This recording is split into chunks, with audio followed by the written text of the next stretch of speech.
No, no. You're live. We're live with RJ Phillips. We're doing a live Q&A session. Ryan Phillips, it's about mastering relationships. This is something Ryan knows a lot about. One thing I want to ask you, Ryan, before you let the people know what's going on, is what do you do when someone, because this happened to me and it's happened to our Colton as well, so Ray and Colton, like, you know, when you date a girl or anybody, a girl or a guy, when you date a human, right, and they tell you, you know, they want to help you, they want to be spiritual with you, they want to guide you on your journey with peace and love, and you think they want nothing from you. You think these people actually want to help me. You drive miles and miles, okay, to see them, and then you realize that all along they wanted something from you. They wanted sex, whatever they wanted, money, sex, whatever. So what do you say? 100%. First of all, there always has to be an adequate motive, okay? Now, we'll get on to that topic. That hurts to hear that. Can you clarify that, please? An adequate motive. If there's self-seeking motives just for the one person, okay, then obviously it's going to be out of balance right from the very get-go. So that intention for the person that's actually maybe making the first move, maybe it's to be, oh, well, we can just be friends or whatever, and then it escalates. You know, at the same scope, there's a thing called attraction. You know, we have to be aware from a point of being the observer behind your awareness of what that person actually desires from you. Do they want something like, do they want your money? Do they want sex? Do they want to be taken care of? Because there's so many codependent people out there these days, which is cool because I've suffered from a lot of codependency and addiction issues myself. The #1 relationship before you get into a relationship is a relationship that you have with yourself. Do you know who the fuck you are as a person? You know, can you look at yourself in the mirror and say, legitimately, I love you? I don't know. I wasn't able to do that for a lot of years. When I was behind bars for over 500 days in a maximum federal penitentiary, I had this little guy named Tojo. I was sleeping my depression away for 7 months. He kicked in my goddamn door and he said, Phillips, let's go. He goes, I'm going to teach you a little bit about self-love. And at that point right there was a tipping point where I began to absolutely delve into some self-discovery. He made me write poetry. We started talking about mountains, about digging deep into the inner being of the human species, that we are all connected as one, that we can come into alignment with ourselves through the vibration of love, which is a word that is beyond. You can't even explain the vibration of love because it's ineffable. It's a feeling. It's not movie love, is it? The movies, love in the movies? There's lots of love in the movies, but that's acting, right? So you can act it and you can fake it till that you make it, but you know, the thing is why the divorce courts are full these days is that a lot of people settle too, and they think they're maybe running out of time. Oh, I'm 45 years old. Oh, I'm 32, whatever, 50. Oh, my biological clock is ticking. But you know what? The right person will always come into your life at the right time.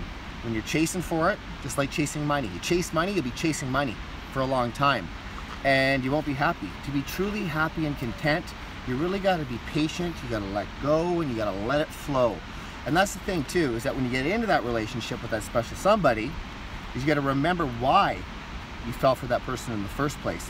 You fell for that person for their own unique, beautiful individuality, that there is only one you. And that one you is so goddamn special, nobody can duplicate it. Yeah, there's twins out there, but even they have different personalities, different personality traits and whatnot, yada yada. Look, we live on a sphere. We live in a global sphere of energy, okay? And there's different races and different spaces and there's borders and blah, blah, blah. But at the end of the day, we're all universally attached.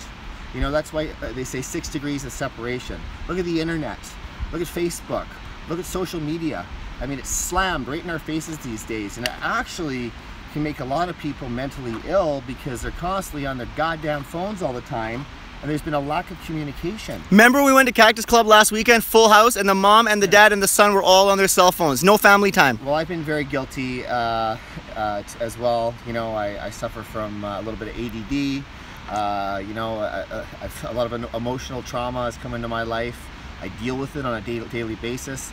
And that all comes down to emotional intelligence, is actually being able to, you know, put a discovery of like, this is what I'm dealing with. I'm gonna sit with these emotions right now. And you know, if you're dealing with a lot of emotional heavy shit from your past and you haven't let that stuff go, I don't think you're healthy enough to be in a relationship.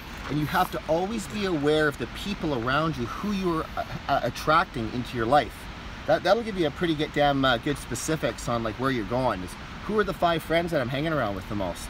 You know, they say the 5 people that you associate with the most make up your world. The 7 substance. Your 5 friends that are around you make up your world.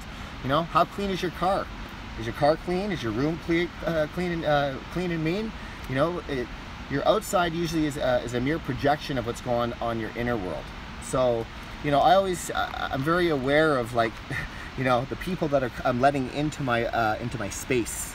You know, how I'm feeling with those people. It's all about, you want to be associating with people that are raising you up, you know, raising the vibes higher, not bringing you down from forms of jealousy and cynicism. And, you know, jealousy has got to be the worst one. I mean, it's a negative emotion. No one wants to feel it. We're here, I believe, to experience all the human emotions. But at the end of the day, don't we all want to be loved? You know, at the end of the day, it just comes down to the whole thing is you can't be chasing it. I mean, and it's toxic too. You know, when people are going back and forth and fighting over just little minuscule things. I mean, isn't there bigger fucking problems in the world? You know, people complaining about the weather and traffic and, you know, the traffic jams and whatever the hell's going on out there. Like, okay, I just got a question that came in. Because you have so many fans in the recovery domain, the recovery world, because you're so involved in it and you have a lot of fans in recovery, and also global motivation is very involved in recovery as well. You know, so what do you have to say for people about relationships and dating in recovery? Can you talk about that in maybe a few minutes? Yeah, I mean, people say to wait a year before you get into a relationship. You know, I don't think you have to put a set time on it. I believe that time is something that human beings have conceptualized, you know, so we don't miss meetings. And, you know, that just goes back to relationship with self. If you're secure with yourself and you're firmly rooted, and there's an attraction, that magnetic attraction that just can't be, you know, it can't be broken, give it a shot. Why not give it a shot? You only live once, right? I mean, just for now, just for today. But I mean, it's really important to be with someone who is spiritually in tune. You know, we are having a spiritual experience in this human form, and it's not always easy. You know, it's not always easy living in these bodies. You know, and we have to exceed certain expectations, so to speak, that the media puts on us with propaganda and magazines and TV shows, and, you know, what the news tells us. You know, you don't have to believe everything that you hear. And you know, I think a lot of mental health issues too is what society actually bestows on us, that we have to be a certain way. Because you're this way or that way, you're not good enough to maybe go to a higher level playing field, to raise your game higher, to be not just a better person, but to have a better position in society, to be able to give back more. So, which leads to the fact that I think at the end of the day, when you have a really good relationship with yourself, you can contribute more to society. And at the end of the day, it's all about service. You know, more you serve, more you earn. Not just earning an inert matter of money, but the more you earn with respect with others too, because then you're always living in truth. You know, so I believe that honesty is huge too. When you're in a relationship with anybody, whether it be your buddies, whether it be your parents, whether it be people at the tire store for when you're buying your new car, whatever, you know, treat everybody with respect. You know, everybody deserves to be treated with the honesty and the respect that you deserve. If you give respect to others, in turn, you should be getting it mirrored back to you. Wow, thank you, RJ Phillips. Yeah, that was an amazing. No, that was an amazing talk on relationships. I think a lot of people will get a lot of wealth of benefits, abundance, peace, prosperity, and love from this talk. We're going to be doing another one most likely. I know you're in a conference, I think tomorrow, but I think maybe the day after we'll do another one, and we'll touch on more deeper things. Well, you know, we are in the midst of a massive spiritual shift, whether we like it or not.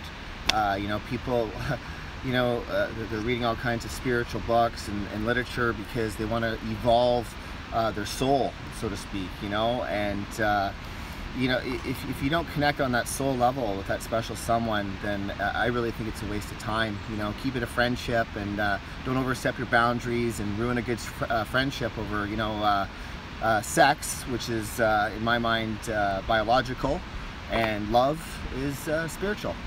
Awesome. And you can see RJ Phillips live next month, Cafe de Soleil, by donation. Come and see him. It's going to be a great experience, and he'll be there shaking hands and talking to people afterwards. So thank you so much, RJ Phillips, for that global motivation. Humbly say that I love you all, and I look forward to sharing next time. Global motivation.